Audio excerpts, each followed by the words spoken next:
Hello and welcome back to the next One Piece review and discussion. We are going to jump straight into this chapter because it is absolutely insane. There is so much to discuss here and I cannot wait. So without further ado, chapter 1174, the strongest in the world. If that title alone isn't enough, the cover story is Roger and a T-Rex together. Two of the strongest beings, creature, including T-Rex, to exist in the world of One Piece. You know, Roger was the king of the pirates. He was the strongest. So putting him as the front cover of this title is saying a lot. And we are setting ourselves up here to finally see something we will discuss at the end. So, last we had left off, we had Zorro dealing with the demonic version of the giant and avoiding Dory and Broggy's attack, and they instead attacked each other, which is like a callback to their little garden fight that they had, but they just completely sliced through each other. It was nuts. Super powerful attack, super strong. It looked like they went down, but I don't think they're going to be fully out because they are Dory and Broggy. But we will see. We know that Brook was having a moment where he left, still wrapped up in Gunko's bandages, had left the other Straw Hat, and we found him in front of Gunko, confronting her about how she looked like Princess Shuri, a girl he knew almost 80 years ago. The same hair, the same eyes, the relation to the Holy Land, and more specifically, the fact that she likes his music. He was like, there are too many coincidences here, and I tried my best, he said, to forget you, because she was the patricidal princess, the man who Brook owed so much to, was in debt to even. She killed her father in some way, and Brook resented for it, was angry, and that managed to snap Gunko out of this control for but a moment. She managed to free Brook and the others very briefly. Brook still got caught in the arrows by his foot, but he managed to confront Eam, and we had a clash where Eam was like, what do you know about Gunko? Like, what is your relation to her? And they have started to clash. So Brook, not only the first to face down a Four Emperor way back in Whole Cake Island, he is now the first to face down Eam, the probably final villain of this whole final saga. If not, if Blackbeard decides to pip Eam to the post, we don't know. But certainly a incredible contender for final boss. So while Brook was in that very precarious moment, we finally jumped over to Summer and the rest of the kids, having reached the western village. The parents had caught up. They were trying to stop the kids, but they know they can't break the arrow. They are on that trajectory. They have to reach the end of the arrow. There's no stopping it. The brambles or the briars that are surrounding the kids will cause such intense pain that it is impossible to move or grab a hold of the kids. So they were really stuck at this moment, and we saw a giant demonic god of destruction, Nika, appear in front of the parents, but Rode, Goldberg and Gerd managed to use their sort of combined Gokoku sovereignty to annihilate the Nika, and we rounded last chapter with Summer batting it away into the ship that the kids needed to get on, and he was like, I've messed up here now. He'd screwed it up, and we pick up in this moment, he is still terrified. He's like, what have I just done?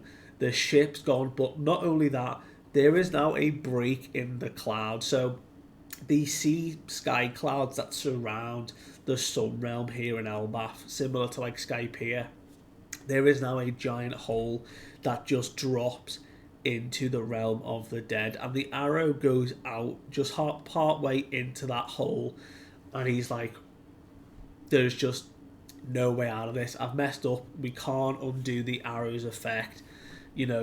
Those brats, they're gonna fall and they're gonna hit the mountainside face first. It's gonna be pretty bad. And he's going through several ideas, and he's like, oh well, if I could get Gunko to call off the arrow, we could get the plan back on track in another way. But it's no use. Eames in control right now. There's no way of getting to it. And he goes, well, hang on. Technically, Eames is in control, so really this is Eames who's pointing the arrow. So, maybe it's not the worst thing in the world, Eames the one doing this. And we can see, while he's up on this bramble snake, just going through his own thoughts, the parents, giants, everyone is doing their best to rip the arrow, tear the arrow, do something to stop, but the kids just keep walking on. And it is getting to that breaking point. And Sommers like, those parents are really trying hard there. Like, wonder what would happen if they watched their kids die. And that is when he changes. We get that twisted, demonic, satanic, sadist, twisted Summer that we've seen prior in the flashback. He relishes the idea of watching these kids die, especially the parents having to witness this as well. He's like, well, you know what? This kind of works out. If you can all hear me, we were going to use the kids, we were going to take them off to the Holy Land, use them, but, we can just get more kids on the island. This isn't the end of the world. So, what's really going to be interesting? Watching you all splatter to your deaths. He gets this really sort of high off the moment he's about to witness. He can't wait now to watch these kids walk off and have the parents witness it. He's like, yeah, you're all going to fall to your death. It is almost comical. He's like, you've come this far, but you know what? Why not be a little bit morbid as you cross the finish line? And killing him like up in the clouds, like he can clearly like move in such a way in his hybrid form where he's like floating or flying or whatever he can do in his Kirin form. And he's like, what the hell is Summer up to? Like, aren't those brats trying to get to the harbour? Like, we finally got them there. Like, what is he doing? But nothing's happening. So Oimo takes it upon himself to be like, right, I will give up my arms if it means saving you. And his grandson, he grabs a hold and tries to save, and the brambles begin to just tear, and Oimo falls. His whole arm is just pierced and bleeding, and he's like asking for forgiveness. He's like, I wish I could do this, but there's no way out of this. Like, there's no way to grab them. We really can't do anything about the arrow. Like, what are we actually going to do? We can't stop them. So Summer is now like crying with laughter. Like, he is loving what he's witnessing. He's expecting this now to happen. And there's a really somber moment with all the kids now where they're like, oh, we must have done something bad. And they're all like, what do you mean? And they begin to discuss the fact that this is just divine punishment. That, they were told that, if you were in trouble and you weren't good, that this would happen. That you would be punished for being bad. And they're like, no, there's no way, I'll be good from now on, I promise. And it starts from Colin, and it kind of goes along the row of 10 kids, and they all flash back to like a moment they kind of like regret. They flash back to a moment where they did something bad. So in the flashback with Colin and Ripley, he had won in a duel an Emmett toy. So there's like a giant robot toy that he'd won in a duel off one of the other kids.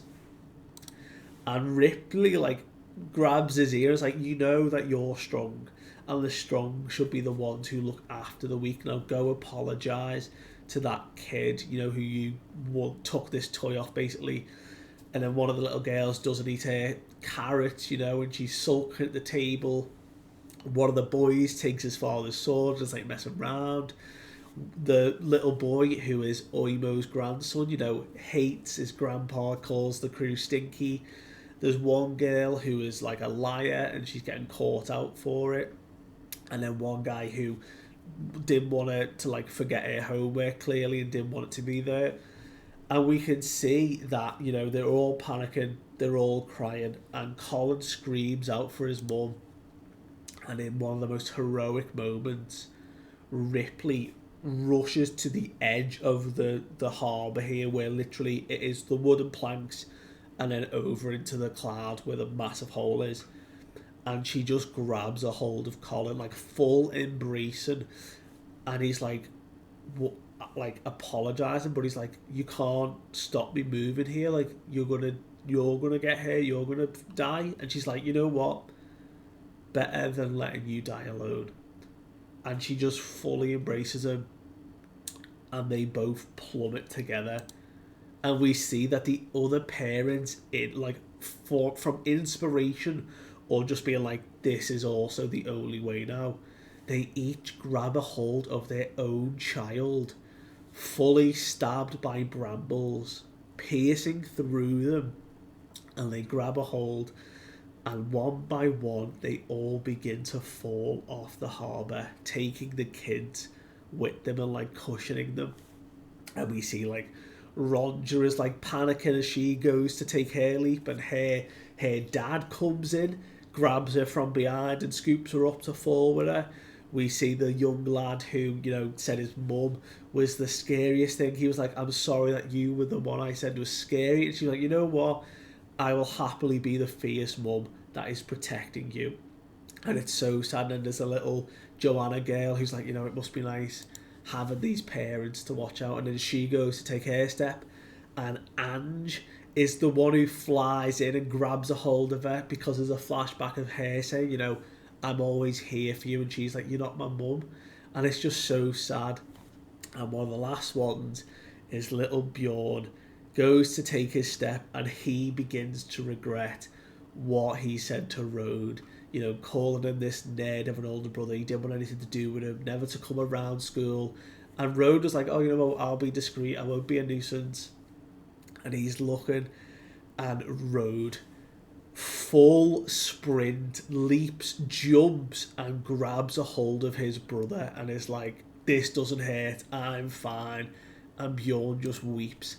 And the laughter that must erupt here from Summer, like it is a whole panel just of him maniacally laughing as he looks down and watches the 10 kids and all of their relatives who have grabbed hold of them begin to fall into the realm of the dead. The arrow disappears. It is just them in free fall, and he's like, my heart quivers now. He's like, what a touching story, what a way to go. And then he's like, man, those parents are stupid. He's like, what a way their own love made them die for their kids. He's like, this just gives me butterflies in my stomach. Wow. Beautiful, meaningless deaths. This dude needs the most disgustingly dirty way for him to be dealt with. Oda has set this dude up to just be the embodiment of sheer evil and menacingly just disturbed. And I can't wait to see how he's dealt with, because this is beyond twisted. Like, this is sick what he's doing. And we watch as they fall. The kids stop, along with their parents, partway past the clouds, out of Sommers' range. And they all kind of get up and they're like, wait, are we safe? What? Where are we? Like, we're nowhere near the realm of the dead, but like, what's going on? And we hear Luffy's voice just go, "Oh, I call this one Gum Gum Rice Cracker Belly, but would you kind of do me the favour and just get off me? Because you're all kind of digging into me here." And everyone's like, "Wait, what?" And Colin's like, "Wait, that's Luffy's voice. Like, what's going on?" And then the dark shadow that we can see, so it looks like on the panel a huge mountain of shadow and Luffy's spread out form on one of the parts, just like a tiny part where he's probably cushioned all of the kids and all the parents, is a beast speaking back over, saying, "I didn't plan on saving these kids. I'm the great destroyer. We just happened to be here.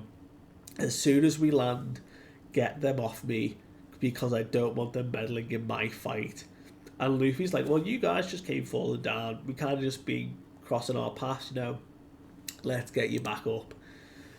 Sommers like, "What the fuck's going on here?" As it begins to snow, and as the snow suddenly just came out of nowhere, there is massive thunder that also bellows.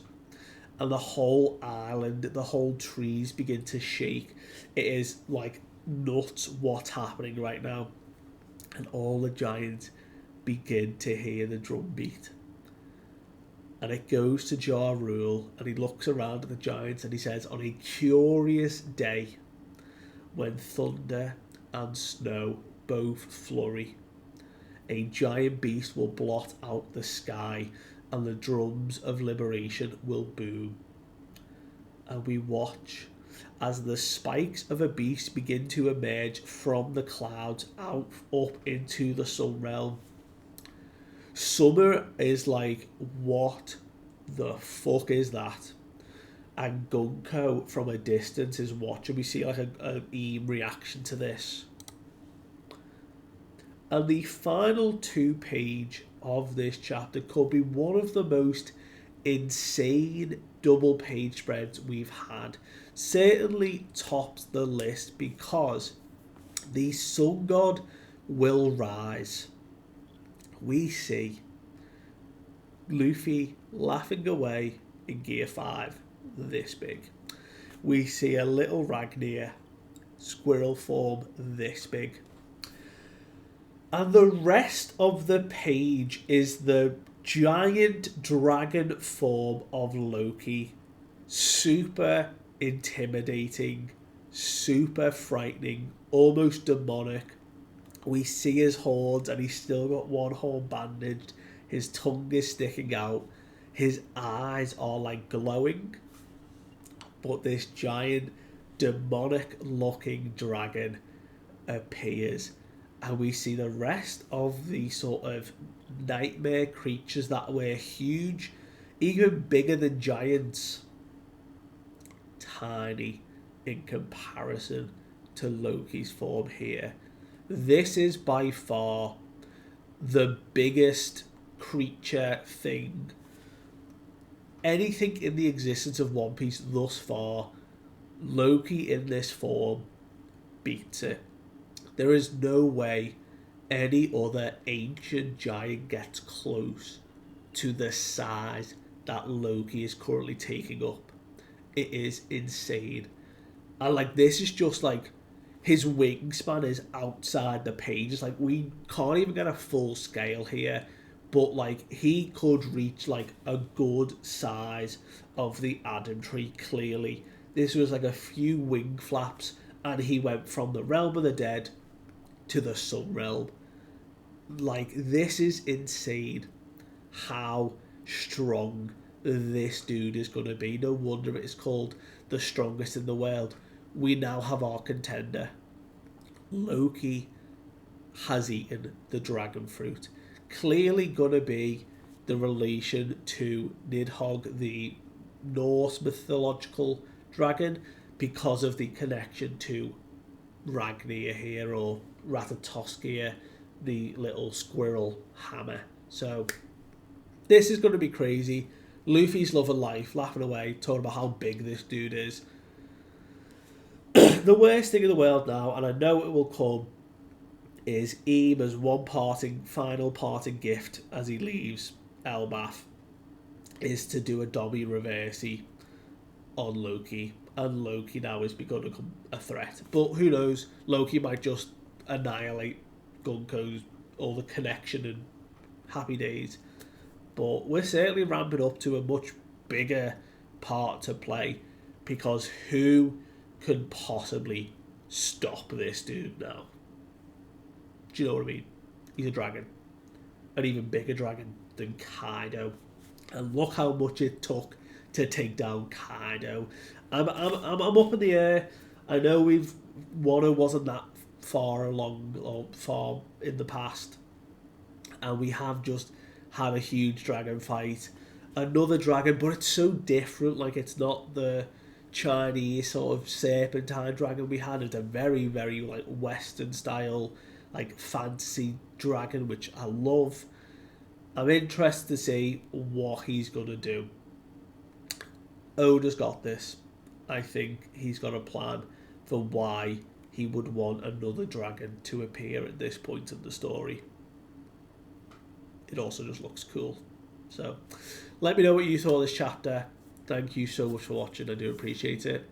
I'll see you guys next time. Bye.